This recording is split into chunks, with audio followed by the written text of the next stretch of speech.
Bismillahirrahmanirrahim. Alhamdulillahirabbil alamin.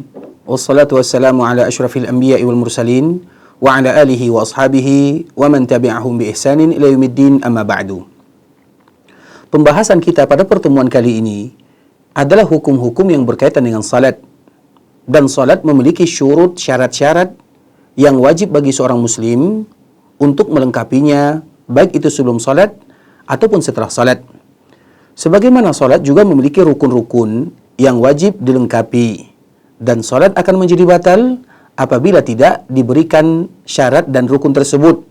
Sebagaimana salat juga memiliki perkara-perkara yang wajib dilakukan oleh kaum muslimin.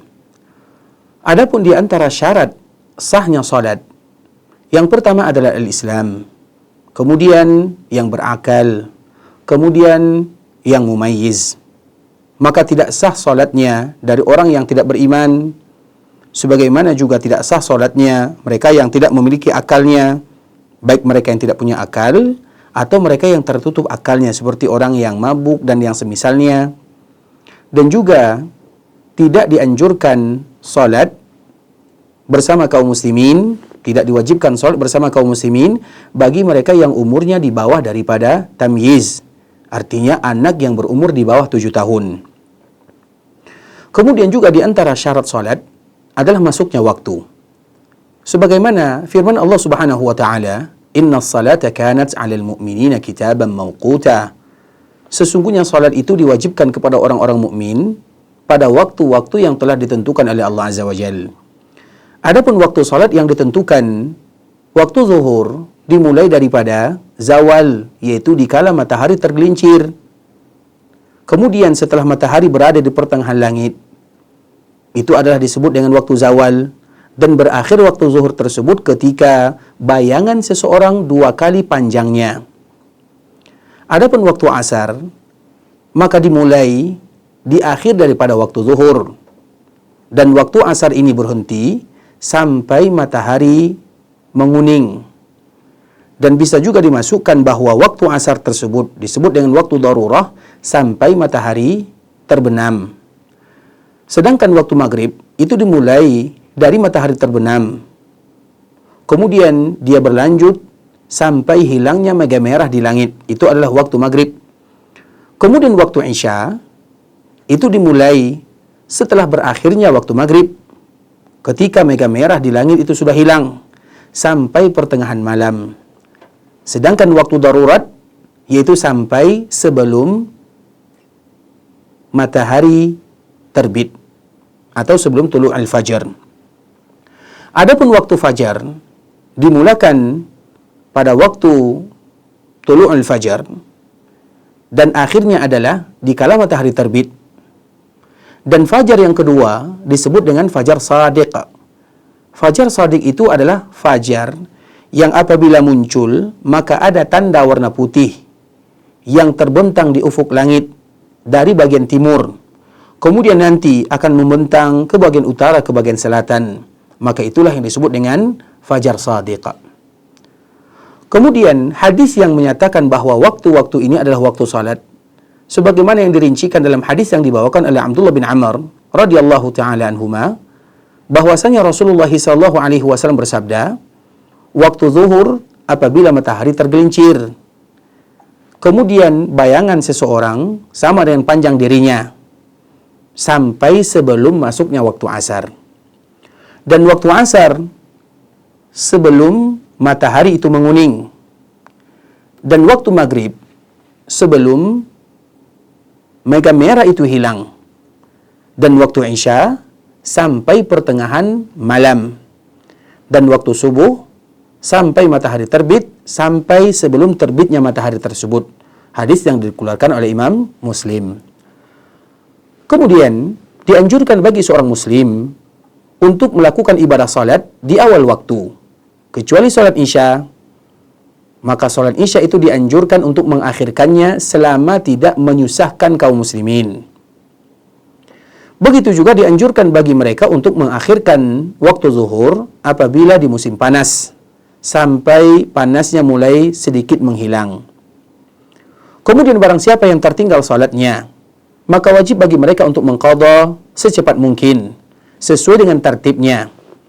Namun apabila mereka lupa akan tertibnya atau tidak tahu, maka mereka tidak memiliki dosa, dan hendaklah mereka melakukan semua sholat yang tadi mereka tinggalkan. Atau kalau sekiranya mereka takut habis waktu untuk menyelesaikan ibadah sholat tersebut, maka tidak ada masalah bagi mereka kalau sekiranya mereka tidak lagi menggunakan tertib.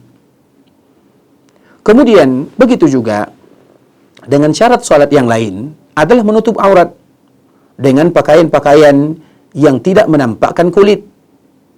Dan aurat laki-laki itu adalah di antara pusarnya dan lututnya. Sedangkan aurat perempuan, semua jasadnya, semua badannya adalah aurat di dalam salat kecuali wajah dan kedua telapak tangannya. Namun apabila wanita tersebut salat dan dilihat oleh laki-laki yang bukan mahram, maka hendaklah mereka menutupi semua jasadnya.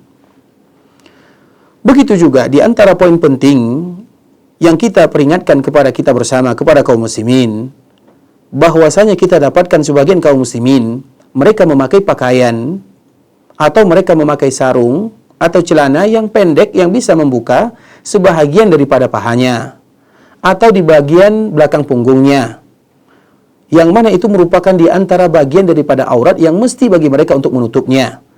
Sehingga apabila mereka memakai pakaian-pakaian seperti ini, maka tentu salat mereka tidak sah. Begitu juga bagi mereka yang memakai pakaian yang tipis, yang bisa diterawang dari luar, yang bisa kelihatan bentuk tubuhnya, yang bisa kelihatan kulitnya, maka itu juga di antara bentuk pakaian yang menyebabkan salat kita tidak sah. Begitu juga di antara syarat salat yang lainnya adalah bersuci dari hadas kecil dan juga dari hadas besar. Dan ini telah kita jelaskan sebelumnya, itu hadas kecil dan hadas besar. Begitu juga di antara syarat agar kita melaksanakan ibadah salat adalah menghilangkan najasah atau najis. Najis itu bisa jadi di badan, bisa jadi di pakaian, bisa jadi di tempat kita melaksanakan ibadah salat. Barang siapa yang melihat ada najis setelah dia melaksanakan ibadah salat, kemudian atau dia lupa bahwa di situ ada najis, maka salatnya tetap sah. Tapi kalau sekiranya dia mengetahui kalau najis itu ada di pertengahan salatnya, misalnya dikala dia melaksanakan ibadah salat, kemudian dia mengetahui ada najis baik di tempatnya, maka hendaklah mereka untuk menghilangkan najis tersebut. Kemudian mereka tidak mengulangi salatnya, tapi hendaklah mereka menyempurnakan sisa salat yang ada.